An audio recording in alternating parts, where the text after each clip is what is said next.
Hranghlui zai in ti siak na top 5 kalai me ka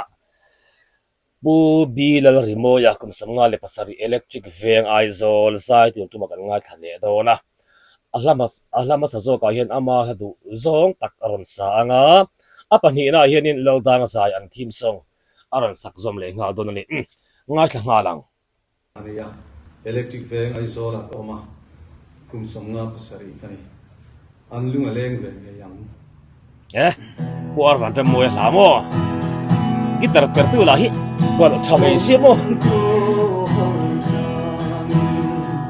dom del china de shin parang ulai te jing chang chu a per tho na le me ya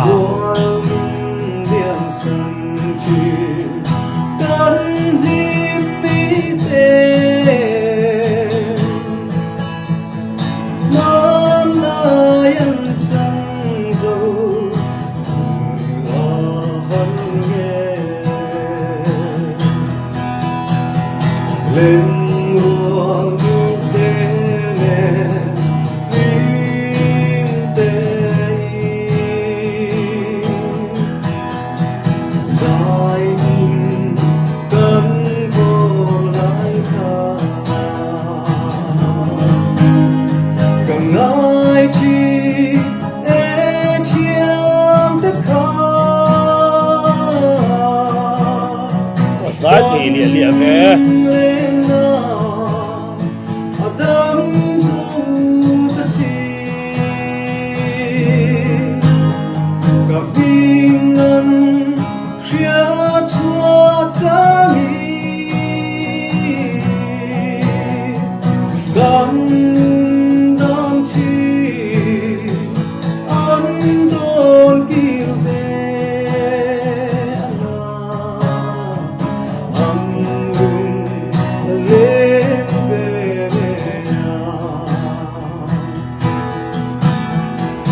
Hranghlui đèn hiền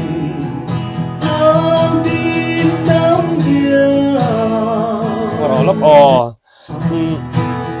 ngay asak thiam zok tak tura zo ka nga ya aron sa thiam boka a inti se na khani ve mia va gitar ne zo zai an ni boka maro cheng poni sela asang inge molaya khan control lo lutuk deuh au lua lek lek chu a om de ve mo kan te ve deuh ni amara chu avaran samoi si a o hi a fit thakop mai kum sam nga pasari zaya chuan tro a o kha sang thani o a zai fit thakop mai o Hranghlui đèn hiền ôm tin nắng kia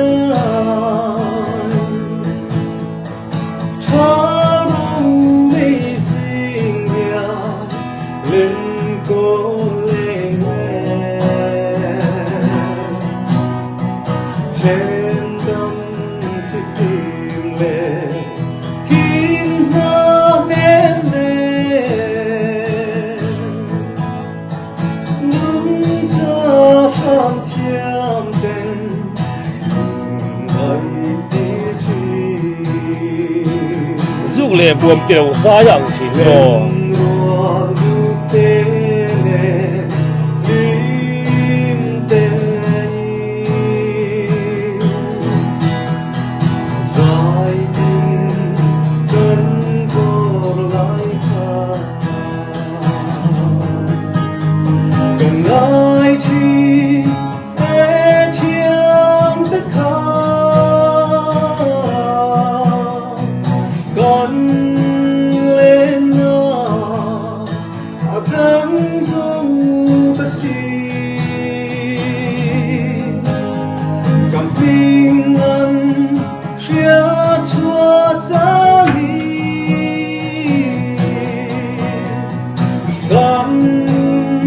accident teu ve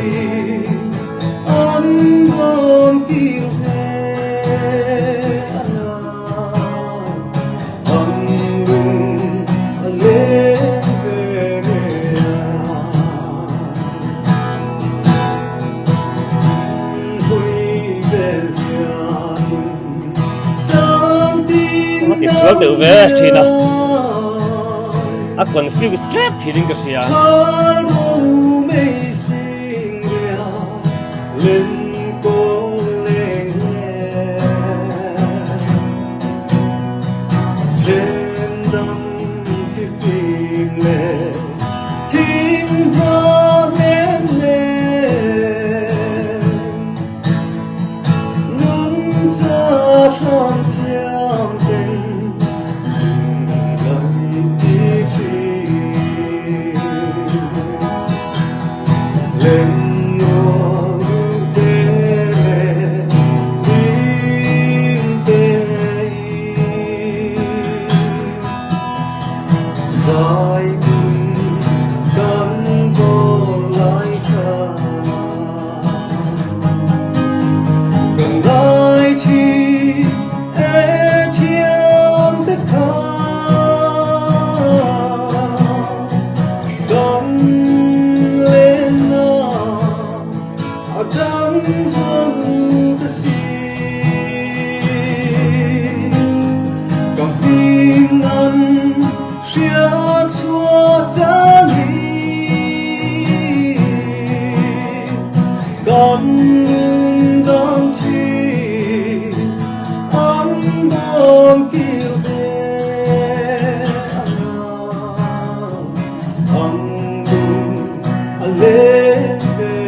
ว่าต้องเลี้ยงทางเวทเราอันลุงเลี้ยงเสียงยังกันลุงเลี้ยงเสียงเงี้ยกันลุงเลี้ยงเสียงกันนี่ตัวผู้บีริโมยโอ้กวาลหันฟิตจักเวเริ่มโมยมาเราจูอัฟเวลลำลายอย่างจีงั้นบ่จีบเด็กเล็กๆก็จูมเลี้ยงเจ้าจริงขันก็เสียก็ลำก็จูหันหันทีวีก็ตุ้มเลี้ยงแล้ววะอันใจเทียมนะค่ะลูมาโจกินะHranghlui zai ani to pubui rimoya laldang zai la aron savele dona ani hianin rindan kan dan mi hi a strong ma name dep lampang hi ne in milang mo tia aruk ta chon ka hu phur pui ve dewa he la bi ka chuan maro chu engting yaran sakdon ngai thale nga lang kalome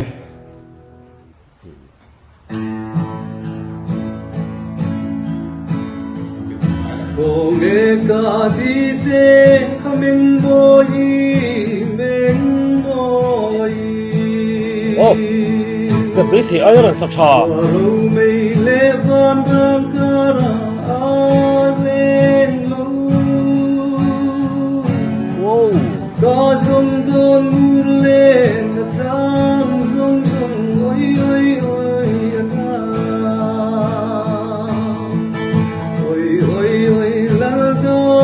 Sai la me adi ngai va Waru me le van ram kara alen lo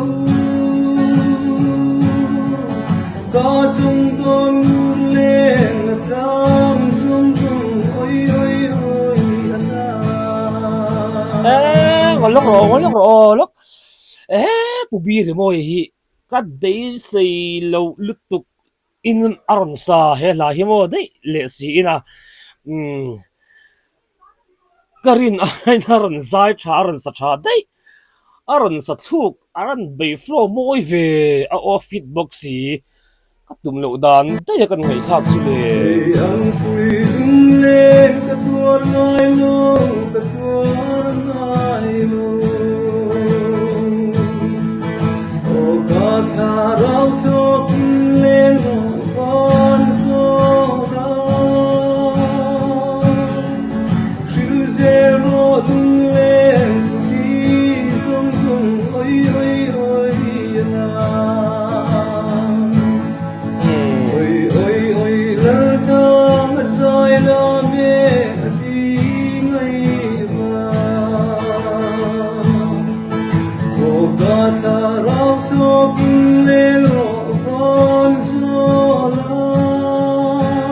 sanal lutuk Pilzero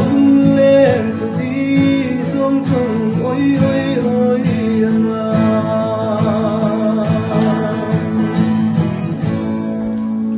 top leta ole pubi rimoya ta kut bengang ka beisei lo karin lo dan tayaron saka karin lo dan hantila amma hian he atiang hlabik me zo folk song lampang ho la chunin laldang azai anga ta phe chunin kalo beisei sangam ya lo zep la chuan ma se ka beisei aila sa thadai boxi a fit da shim khim pokhana ran chan nga latin a thuk thei mai boxi amo engani round masa an zai ai khanin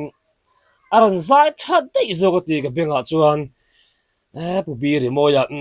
kimte varte youtube channel a khanin mi pui vote thei ti ni ta khanin pubi rimoya a thei chuanin in lo vote vele atur in lo vote vele anga